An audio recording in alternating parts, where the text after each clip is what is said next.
I feel like something that's overlooked in sports a lot is the fact that three teams could all beat each other, like in a circle. Like this team, like rock, paper, scissors, right? This team beats this team beats this team beats this team. So everyone loses to someone, everyone beats someone. So, like, for example, in the NBA playoffs last year, the Nuggets lost to the Timberwolves. And all I could think was, like, the Nuggets would have, like, clapped them if the refs were different, if, like, the refs were calling fouls or whatever. But then the Timberwolves go on to lose to the Mavericks. And I'm like, could have been a better series if the Nuggets made it. I'm just saying, man. Like, Jokic don't really get calls like that.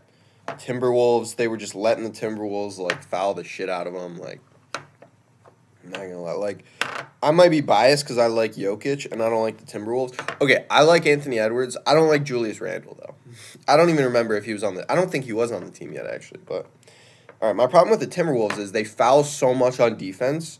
I swear their coach is just like, hey guys, like as much fouling as you can get away with, do that. All right, keep yourselves out of like serious foul trouble. But early on in the game, commit a lot of fouls and fucking make the refs blow their whistle, whatever. Like that's what it looks like watching it, and even Jokic, who's normally like not that crazy, is like looking at the refs and like being like, "That's a foul." Like Jokic doesn't even care. Like he does not care if he makes the finals, and he's still complaining about fouls, bro. Like obviously there's some fouling going on, but also just every time Jokic is posting up, you're watching like three hands on his back. Like, bro, y'all can't guard him. Like, quit playing with him. Quit playing with him. But anyway, it's interesting how in sports you can have like years ago when the Warriors were in their dynasty, the Rockets they were like some people said their team was like created to beat the Warriors. Their lineup was like crafted to be able to handle the Warriors. And I mean the series between the Rockets and the Warriors during that time were so good. Like I watched one or two series of prime James Harden versus the Warriors and it was like I mean James Harden was a monster. The Warriors entire team was a monster. And watching James Harden try to solo the Warriors was like awesome, man. Like James Harden is actually like one of the most unguardable players I've ever watched. Like it's when he was in his prime, dude. Like not now, not so much, but dude, like his crossover, his three, like there's so many plays where I watch like a smaller guard on James Harden, and they're like right next to him, like basically like all over the ball, contesting the shot. Don't matter. Like people tried guarding him from behind. Like I've never seen that before. That's how bad James Harden was cooking the league, dude. They had to change the rules to stop James Harden, but also it's you know kind of reminds me a little bit of Shea, like using the rules, using the refs a little bit much.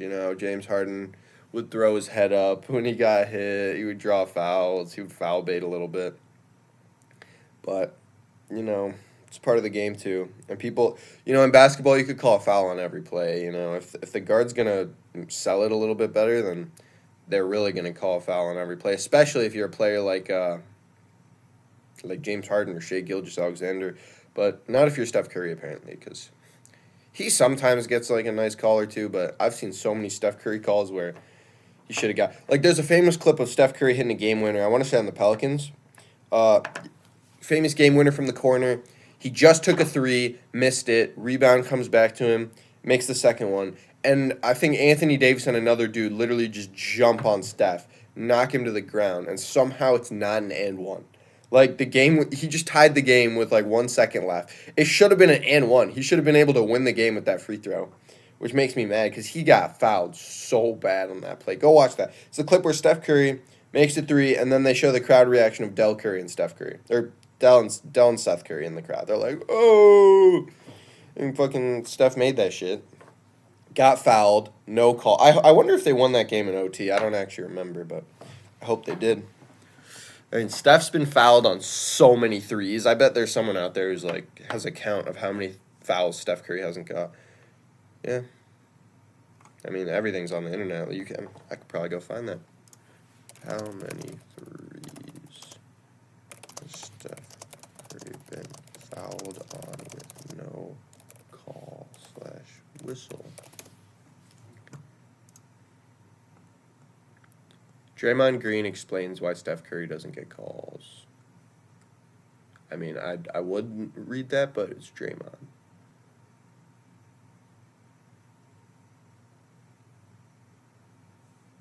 Jimmy Butler saying it's astounding how Steph doesn't get fouls. I mean, it's actually impossible to find. Like, not impossible, but it's very difficult to find.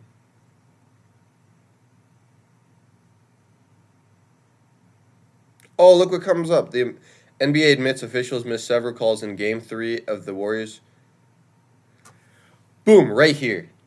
NBA admits officials missed several calls in Game 3 of the Warriors Pelicans series in 2015, including a foul on Curry on his game-tying three. That's exactly what I was talking about. I swear my computer is listening to me, bro. Like, this shit pops up instantly. Like, an article from 2015 pops up on the first page of Google.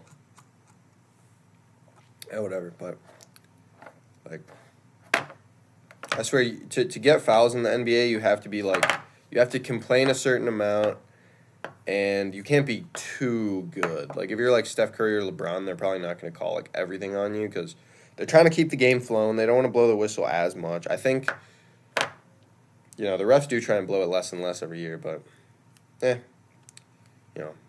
some players just got bad luck.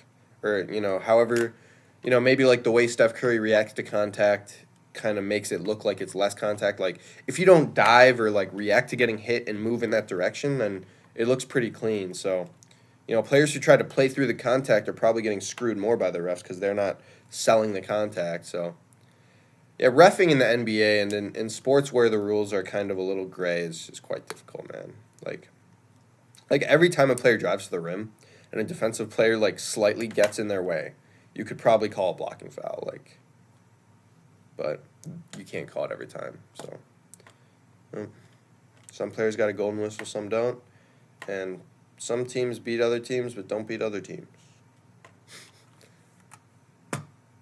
Thanks for watching.